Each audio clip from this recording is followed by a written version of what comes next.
Right, game 4, playing Slate 2. Okay, let's watch. Ascension Gaming against Supermassive. Something that I'm seeing more and more, I think, is that Skarner ban with the Gragas, and I think that's really good because after Skarner is gone, Gragas is one of the safest blind picks in the jungle. Here they picked Gragas, which is also a flex, and then they got the Olaf as the counter at the answer, and then they counter the Olaf with Graves, or at least they pick Graves into the Olaf. I like that. Mm, all right, Rom. I can see Kaisa.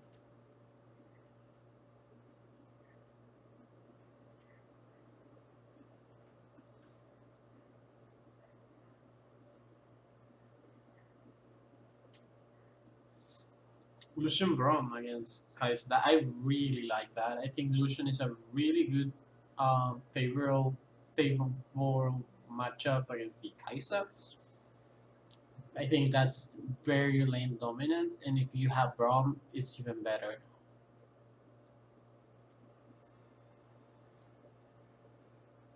In the laning phase, you can do pretty much anything against Kai'Sa, but I think that if you have already something that's good in lane and, and you're picking it, Kai'Sa, it gets just better.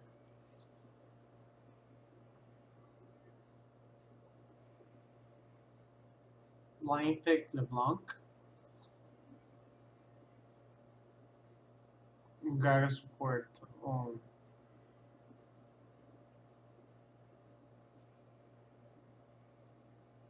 Cassadine. Cassadine is really good against LeBlanc, but I'm not like sold if he's gonna survive the early game. We'll see, I guess. That's always the thing with Cassadine. If you always survive the early game, of course you pick it, but if not, then sometimes it can be a very risky champion to run.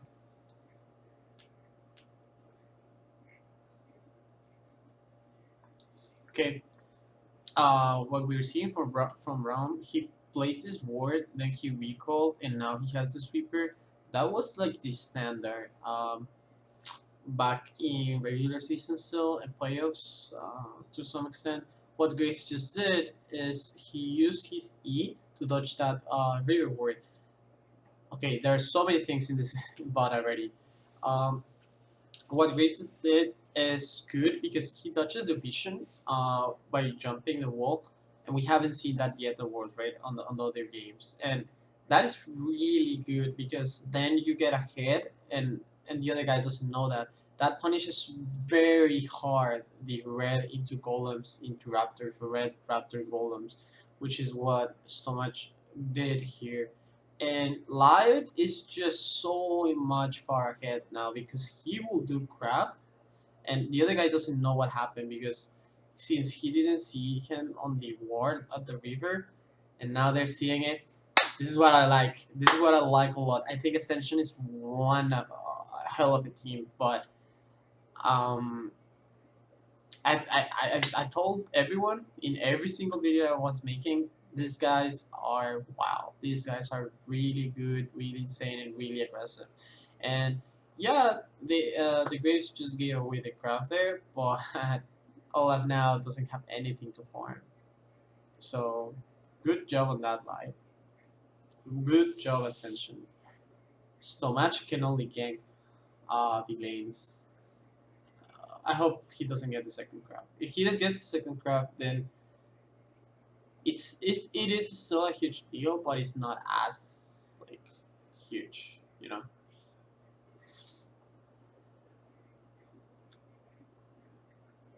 Okay, he gets second crab, whatever.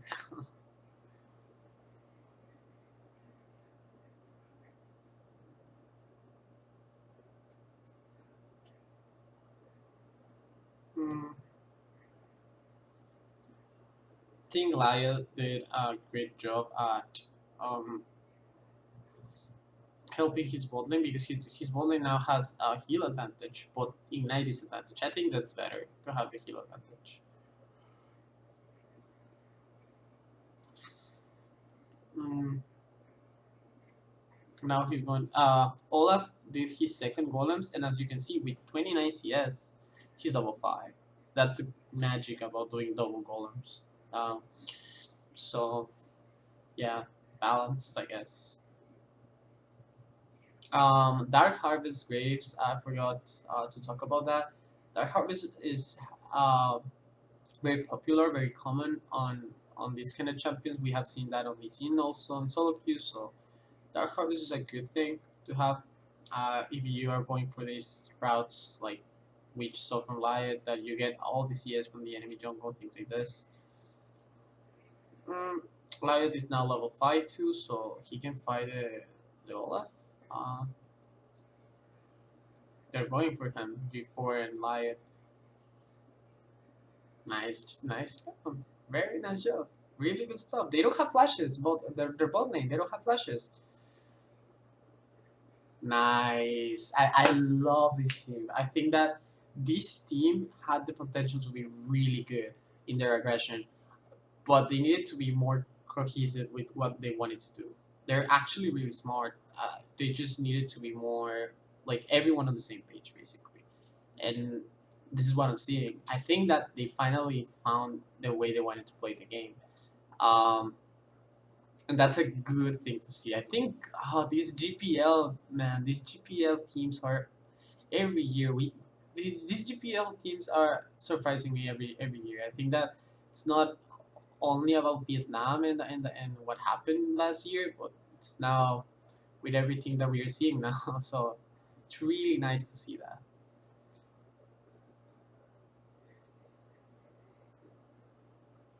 Mm, Rocky silently winning top, 5 CS ahead.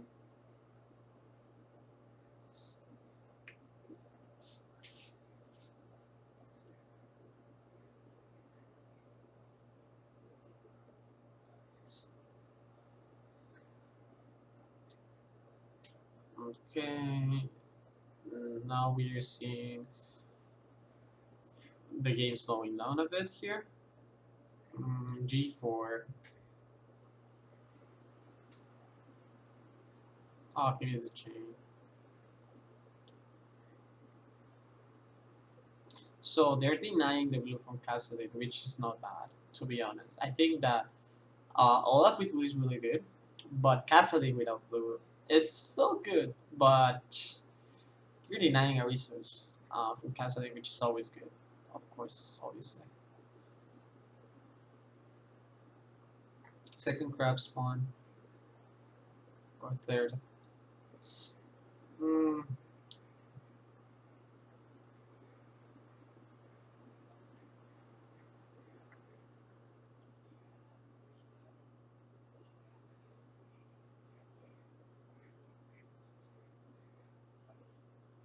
yeah, Rocky is ahead like 10 CS, silently. We're using reach here. The flowers jumped. The Yuaga support, I have some conflict with it, but I think it can be really good and it's a really good flex. Of course, we saw in the 4 and 5, game 4, game 5 of the Korean finals, and I think it's like it's one of those picks that you of course know that acknowledge it has the potential to be a sport and things like this, of being a good pick, but no one really plays it that much, and the ones that play it have to play it really well. I think that you have to play it really well to make it work. We saw that with Lehens, we're seeing now that with Rich, so it's a good thing to have in the meta, something that is more unique or special for teams. Like, oh, this guy has the Gragas because he's a Gragas player, basically. Things like this. Graves can always solo the Drake or the Herald once he has established control. Bot lane is still losing to the Lucian. They're losing in CS and things like this. So I would like to see from Ascension Light start the Herald because top actually they have control top. I think that top and mid they push or they're pushing right now. Really good coverage vision from Supermassive. As you can see, they have all warded and those are deep wards too. So Snowflower got caught. They just placed the wards and then they die. So their vision doesn't really matter now, because even though they got the deep vision, they got caught from doing that, and then they died. Ascension got raped, and this is huge because I still see like side note and the Snowflower pushing, but now that Snowflower died, it's different. So let's see when it's the next time they push in the mid lane. You don't see G4 getting a huge CS lead, but you see the turret going very low, which is actually relevant. Lion knows that there are wards around there. He saw them exiting the jungle, so he should know that there are at least one or two wards there. Um, First jungle and mid 2v2. Um, okay, not a real fight, but yeah. Snowflower replays the wards. He's making sure they have them push them in. So they can still push in, they can still win the lane, or like be dominant in the lane. That's fine, as long as they don't die again. If they die again, I don't know if they can keep on pushing and working like this. Like Lucian is that strong sometimes, where you can keep on doing that because he's so much more ahead of the Kaiser right now. As you can see, he's ahead one level in a ton of CS and items. Ooh, the one versus two kill. Oh my god, G4 is just trashing. Very nice. I'm a fan of the wildcards. When wildcards are doing great, I'm a fan. Even wildcards against other wildcards, like the underdog story, like that's really funny. Really fun. It's funny. So, I think that now we have to wait for the Herald or the mid jungle to translate to the bottom side of the map. Either of those plays are fine. If you're going for the Herald is more guaranteed because you know that you have control from mid and top. You can swap your bot lane even if your bot lane is not doing much. Look at that. Or you could just have your help your bot lane here. Too late. You can help your bot lane with the mid jungle priority, but that's harder sometimes. Well, Rich died. Now G4 is coming but there's nothing. Like he just stopped them from taking the turret. Fabulous is not here in the turret. Rocky is winning CS, but his server is really low. He probably wasn't scared there about like since his jungler was showing bot and he well he actually saw all that, so I don't know what happened though. I think that there are reasons for why you let the top laner save your turret or auto it. Sometimes you're respecting the numbers advantage to the other jungler, things like this. But there wasn't a reason for that at that point. There started hero here, which is stop. This is what I was talking about, like sending your bot lane top before it's too late. The reason why Supermassive did this is because the turret is already low, there isn't Drake bottom, and there is Herald top. So you don't want to end up in a situation where you go back bot. Let's say they had gone back bot and taken the turret. Well, you take the turret that was 1 HP anyways, and the other team got Herald and a turret that was full HP from you on top, if they swap, right? But the other team didn't swap fully. They only had the Gragas top. And now we're seeing the full swap. So, team 5. Skirmish, finally. Oh my god. Why are you doing this, Ascension?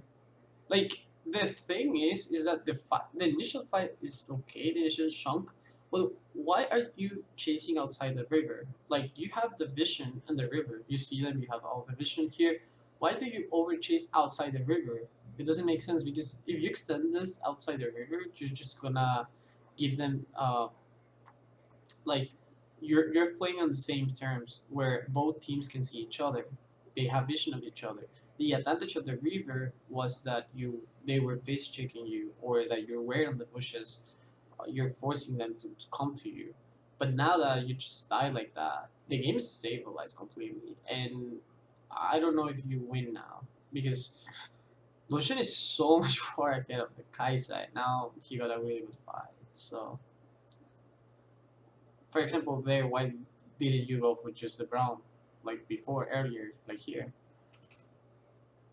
like there? Go for brown and that's it. Ended. One Gragas got the E, but running outside of vision, like outside the river, makes outside your own vision. That's the problem. Like yeah, you don't. It's not about the words anymore. You're walking away of the river, and they can see you now. You're not hiding anymore. Even if they had words at the river, it's tough because they have to come to you.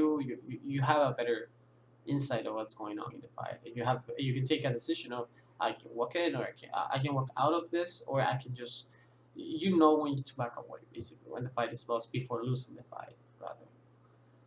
So no one got here. Uh, Now there's Baron. Game 7, which is more than I expected from Ascension. Well, I actually said that they are good and things like this, but I didn't really expect them to beat any of the teams that they were playing against, but I really wanted them to do it. So, so far, good game. Good game. They're showing that they can play, and we are seeing Supermassive show. So now when we see Ascension against G2, that's gonna be interesting because if G2 doesn't win that, then they're 0-2 in the first day, which is something that no one expected. Mm, he finished the Kickzuker. He has the Maul, so Lucian has Maul against LeBlanc and Kaisa, AP Kaisa, I guess. Or you could say that from what we are seeing recently. Even the AD Kaisas do match as well sometimes, so high rate Kaisa basically. By the way, it's so broken that you can do Banshee's Veil and AD carries again. Banshee's Veil is such a great item for AD carries. Thank God it never gave AD or those kind of stats for AD carries. It only gave EMR. Mm.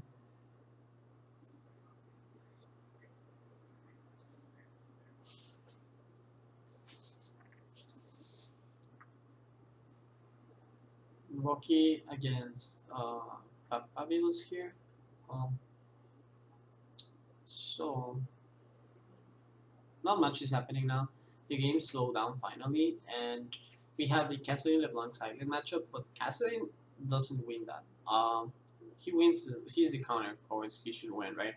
But from what happened this game, LeBlanc is at 1 level, and she has 3 kills, so it really changes once those kind of things happen. So LeBlanc should be slightly ahead or even with Cassidy, which it's not like Cassidy is gonna beat here in the 7. So it'll take time. I don't know when he will start winning, but it will take some time because of the kills that LeBlanc had. Both teams are playing really safe. They're not fully committing for the Baron Vision and things like this. Both teams have some amount of things in their inventories, but we aren't on the Baron setup yet. We just saw some things being placed there, but we aren't on the Baron setup yet. We are not now are going to see like a full retake of Supermassive. They are just getting those 2 leap wards at the time that Lucian was pushing mid. I don't think that you should like they saw them placing those wards, so the monk already clear 1 ward, and when Lucian was pushing, they were warding deeply, and I don't really like that much because Lucian was okay. Lucian can get jumped on at that point, you know. When Lucian is pushing, the other ones are warding, so either you do one or the other, I think, or you do both, but as a group, you know. They left top alone because he's rampaging the church, so Pasadine should now stabilize against LeBlanc because he got some solo gold and farm when LeBlanc was grouping, so that's a trade-off. He also has a longer lane to play with. So Cassidy should now be equal with LeBlanc, I think.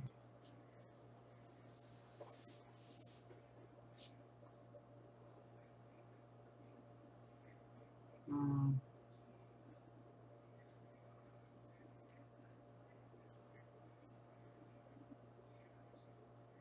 so Dark Harvest should be better the more we scale into the game English is also really good with levels after.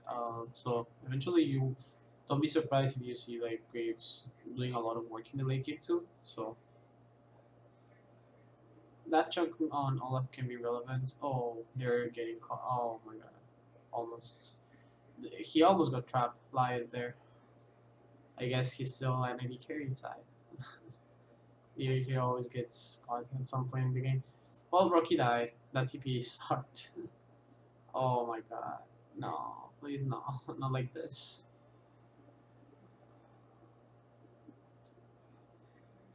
Okay, GBM. Oh, G4. GBM was hiding. This is something that I brought up already. It's like the Alistar thing. When you're playing Alistar, in this case an assassin like Castle, or whenever you're doing Baron or Dragon, hide. Have someone hide in fog of war, because if you know the enemy team is coming by just hiding and poking and just getting the kill, sometimes you deny them the objective really easily. You deny them the contests on the objective, basically.